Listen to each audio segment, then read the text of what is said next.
The smell of freshly brewed coffee filled the kitchen, but the atmosphere felt heavy, as it always did whenever Robert was around. He stepped into the room without even looking my way, tossing his tie over the back of a chair with a sneer.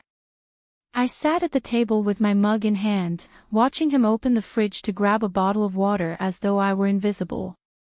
The silence was finally broken when he sat down across from me and barked his demand, "Give me your debit card." There was no "good morning," no "how are you?" Just that cold, authoritative voice I'd come to know so well. I took a deep breath. My patience with him had been on edge for a long time, but something inside me simply snapped that morning. It wasn't dramatic or loud, but to Robert, it might as well have been an unforgivable challenge. He looked up in surprise, as if I'd just said something completely insane. His brow furrowed, caught between disbelief and anger. "What did you just say?" I folded my arms, meeting his gaze. "I said no, Robert. I'm done footing the bill for your mother." The tension in the air thickened. He set the water bottle down on the table with more force than necessary, leaning forward, eyes boring into mine. I didn't look away. "You don't have a choice. My mother's coming later, and you're going to give her whatever she wants. If she needs money so badly," I fired back, "she can get a job." Robert let out a bitter laugh. "You've lost your mind," he hissed, his voice dripping with venom. "You think you have a say in this? You know your place here. You don't get a voice. I'm your wife, Robert, not your maid, and definitely not your personal ATM." He stood up so fast his chair nearly toppled over. For a moment, I thought he might hit me, but Robert never wanted to dirty his own hands. He had other, more insidious ways of getting what he wanted. Then he did something I never imagined he'd have the nerve to do. He reached for his mug of coffee, piping hot, and, without warning, threw it directly at my face. The scalding liquid seared my skin like a blade of fire. The shock held me in place as the pain shot through me. "If you don't want to be part of this family, you can leave, before my mother gets here," he spat. My breathing was ragged, my chest heaving as I tried to process what had just happened. With that, Robert grabbed his car keys, straightened his tie, and left, as if throwing hot coffee in my face was no big deal. He didn't check to see if I was hurt, because in his mind, I wasn't a partner or a companion. I was property. But what he didn't realize was that something had changed in me that morning. I was done. That was the last time he would ever treat me like trash. My face still burned, the coffee had left red, stinging welts on my skin. But the deeper, more unbearable pain was the humiliation. Robert walked out as though his cruel act was insignificant. And yes, in the past, I'd let him get away with too much. But this time, he'd gone too far. I headed to the bathroom, staring at myself in the mirror. My reflection was a patchwork of angry red marks, some areas already swelling. My eyes teared up, not just from the pain but from the sheer rage coursing through me. One thought blazed in my mind: enough. That decision hit me like a punch in the gut. I refused to let Robert treat me like that ever again. And if he assumed I was going to slink away in shame, well, he was sorely mistaken. Yes, I would leave, but I'd be the one on top of the situation. I grabbed my phone and made my first call. "Hey," I said, voice shaking. "I need you to come over, now. I need your help." "On my way," my friend Claire replied, no questions asked. While waiting, I headed to the bedroom and pulled out a suitcase, a fancy leather one Robert had bought for himself on some work trip while complaining I spent too much. The irony gave me grim satisfaction. I worked quickly, shoving in everything that was mine: clothes, jewelry, documents, my laptop. Each item that went in felt like one more brick removed from the invisible walls trapping me in that house. Within the hour, my plan was set. The sound of a car horn outside told me Claire was here. When I opened the door, she looked at my face with alarm. "Oh my God, what happened?" "Robert." That one word explained everything.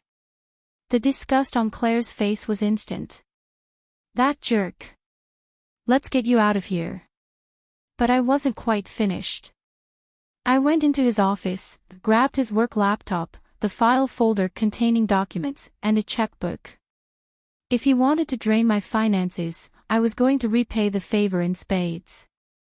I also took his wedding band. He never wore it and always left it on the desk.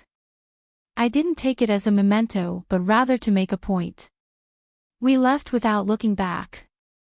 As Claire drove, I used my phone to make a second call. "Good afternoon. I'd like to cancel my debit card, and I'd like to freeze the credit cards linked to my accounts. Robert wanted me to bankroll his mother. Let him figure it out himself." I canceled all our shared accounts, moved the money into my personal one, and, cherry on top, canceled the car payments, financed in my name, of course, on the luxury vehicle he loved to show off. That evening, not only would he return to an empty house, but he'd realize his entire life was about to collapse. And I'd watch it happen with satisfaction. Robert had left home that morning certain that, by nightfall, everything would be the way he demanded. He assumed I'd swallow the humiliation once again, that I'd simply hand over my bank card to his dreadful mother, and he'd remain in total control. But when he opened the door that evening, he found a starkly different reality. The house was empty, literally stripped of most of its contents. The furniture I'd purchased. Gone. My personal belongings. Not a trace. Even the curtains and rugs I'd picked out. Removed. He blinked a few times, like he couldn't even be sure he was in the right house. His mother, Linda, stood behind him, mouth agape. "What on earth happened here, son?" Her shrill voice pierced the silence. Robert dropped his briefcase, stalking through the rooms like a predator searching for a trap. When he reached our bedroom and saw the empty closet, no sign of my clothes, my shoes, or anything else, he finally started to understand. I was gone.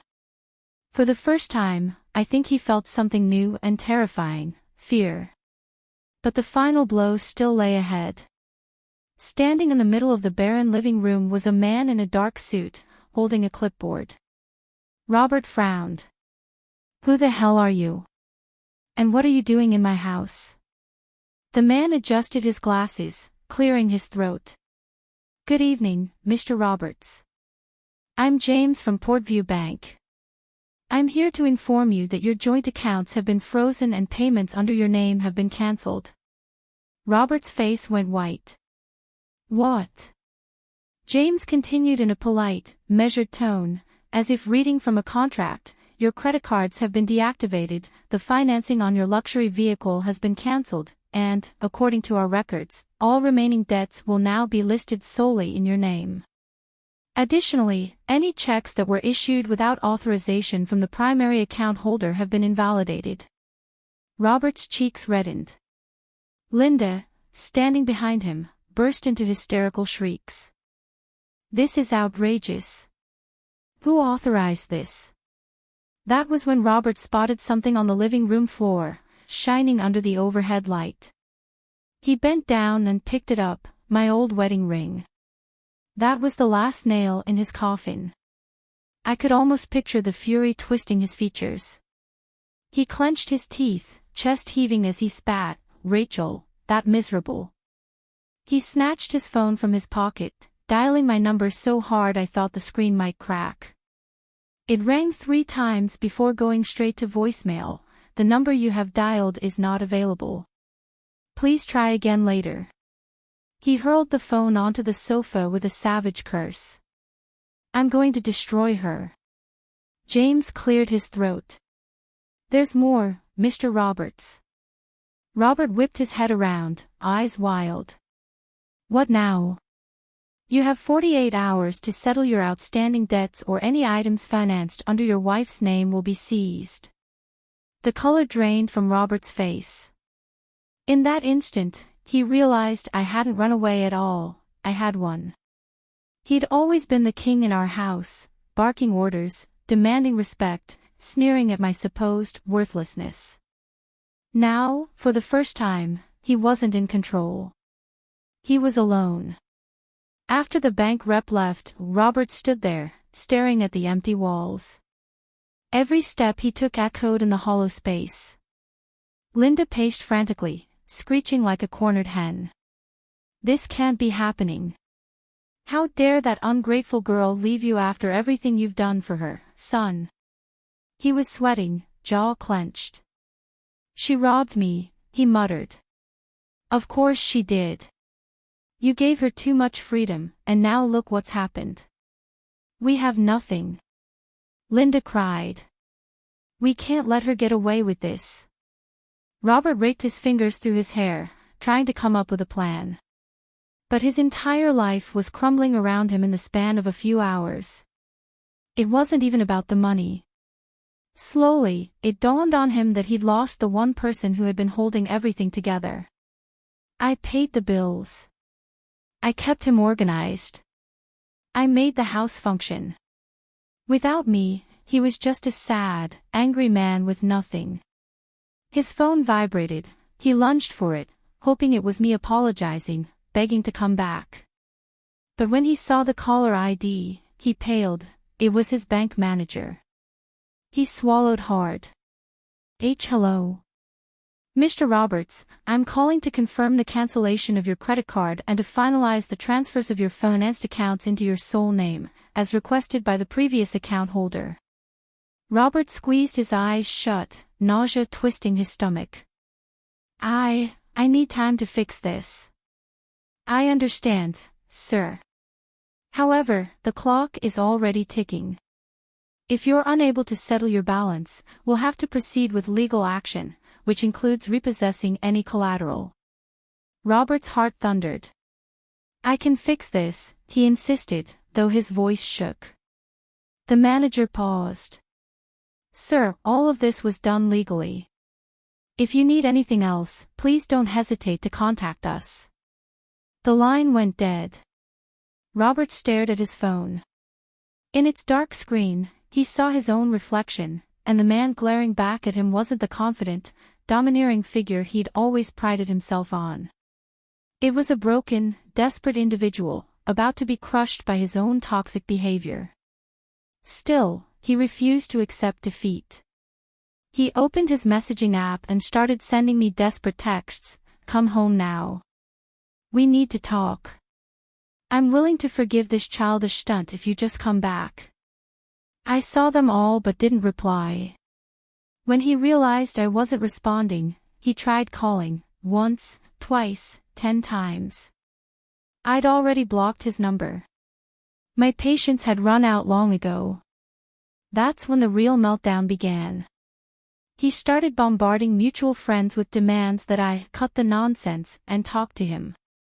But the final blow came even faster than he expected. The very next day, a giant "for sale" sign appeared in front of the house he loved so much.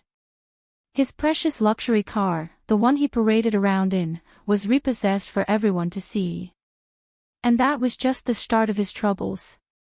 Robert had always seen himself as a clever man, certain he could manipulate anyone, especially me. He never realized that he was digging his own grave with every insult, every abusive word, every controlling demand. Now, he would pay the price. Over the following days, he tried everything to find me, calling from different numbers, sending messages through friends, even showing up at my old workplace. But I was 10 steps ahead. He no longer had access to me or my money. Reality sunk in hard when the eviction notice arrived. Robert and his mother refused to leave, swearing it was all a mistake. But once the court order was delivered, they had no choice. They were tossed out onto the street with nowhere to go. This is unbelievable. Linda shrieked, standing on the sidewalk clutching her bags. My son was robbed. Somebody call the police. That woman ruined us. A neighbor, peeking from a doorway, muttered, "Funny how nobody cared when she was the one getting taken advantage of. Now they're suddenly the victims." Robert could only stare in shock. The arrogant man who once ran the household with an iron fist was now sweating and grimy, his life in shambles. He'd underestimated me, convinced I'd never fight back. But I did, and with gusto. Then came the lawsuit. I'd gathered every piece of evidence, his verbal attacks, his financial coercion, and especially the scorching hot coffee he'd thrown in my face. With the right attorneys, it didn't take long for the legal system to come down hard on him. Now he owed me damages, and any money he might earn at his odd jobs was funneled directly to my account. Even better, his credit was shot, no bank would trust him. He couldn't take out a loan or buy anything on installments. He and his mother wound up crashing with a distant cousin, reduced to living off the scraps of other people's generosity. The same mother who had despised me so much was forced to rely on family handouts. And Robert was nothing but a disgraced husk of the man he once pretended to be. Meanwhile, I was thriving. I moved to a new city, far from anyone who knew me as Robert's wife, and I reclaimed my own identity. I landed a decent job, rented a cozy apartment, and, for the first time in years, slept soundly at night. I felt free. Robert had tried to destroy me, but in the end, he was the one left in ruins, buried under the weight of his own cruelty. As for me, I walked away and never looked back, finally at peace and finally happy.